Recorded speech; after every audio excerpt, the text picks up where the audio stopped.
Sécheresse, inondations, réchauffement climatique. Notre planète est malade du fait de l'action de l'homme sur l'environnement, a déclaré le ministre de l'Environnement ce mardi à l'ouverture de la première édition de Cap Green.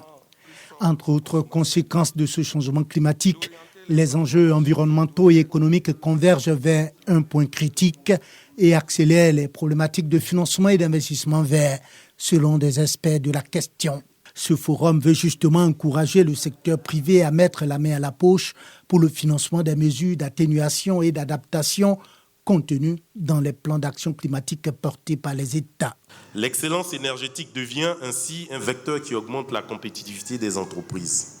La transition énergétique implique également une profonde modification des modes de production et de consommation qui, pour les entreprises, se traduit par une nécessité d'investir dans des technologies douces, de repenser la chaîne d'approvisionnement ou encore de sensibiliser les collaborateurs à ces enjeux.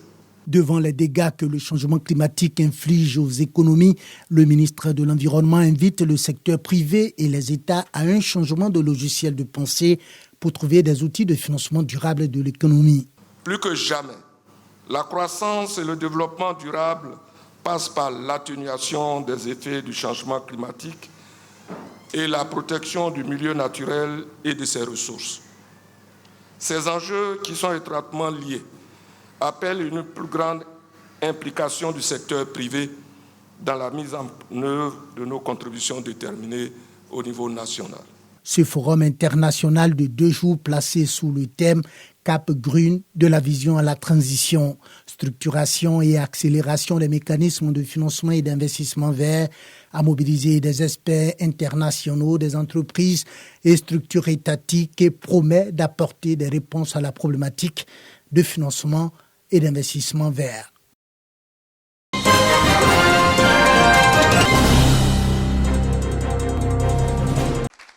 Après 2 jours de conclave à Yamoussoukro, pour stopper le sillage illégal dans les forêts ivoiriennes, les eaux et forêts repartent avec des recommandations fortes. Le renforcement du cadre juridique, la répression, le renforcement des capacités techniques des agents et surtout la promotion du circuit du bois Made in Côte d'Ivoire scié de manière légale.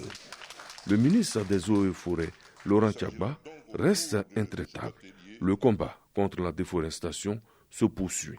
Je tiens à réaffirmer l'engagement ferme du président de la République et de l'ensemble du gouvernement ivoirien à nous accompagner dans la lutte sans relâche contre le sillage illégal et à promouvoir une exploitation légale et durable de nos ressources forestières. Nous continuerons à travailler avec détermination pour mettre en œuvre les recommandations issues de cet atelier et pour assurer un avenir meilleur pour notre pays et pour les générations futures. Avant de quitter Yamoussoukro, le ministre des Eaux et Forêts a invité ses collaborateurs à plus d'engagement et de responsabilité. À ce niveau, la tolérance zéro devient une réalité.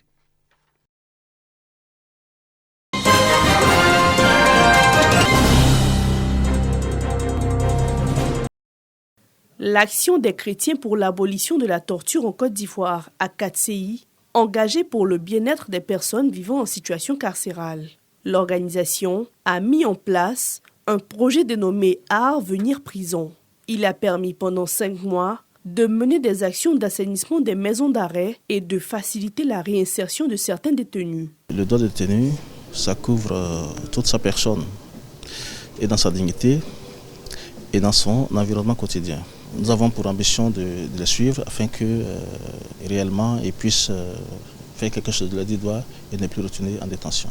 Parmi les partenaires clés de l'organisation, l'ambassade de l'Allemagne qui a participé au financement du projet à hauteur de 60 millions de francs CFA. L'objectif est de contribuer à la réinsertion des détenus aux prisons en Côte d'Ivoire. Et il y a plusieurs piliers de ce projet qui s'est déroulé l'année passée et qui a entre autres, rendu possible à 200 détenus d'obtenir une formation. Un programme fortement accompagné par le gouvernement de Côte d'Ivoire. C'est un bon projet. Nous souhaitons que ce genre de projet se multiplie dans l'intérêt de nos détenus. Le gouvernement investit assez de moyens pour l'amélioration des conditions de détention. Ce sont au total 200 détenus qui ont été formés par la ACAT Côte d'Ivoire.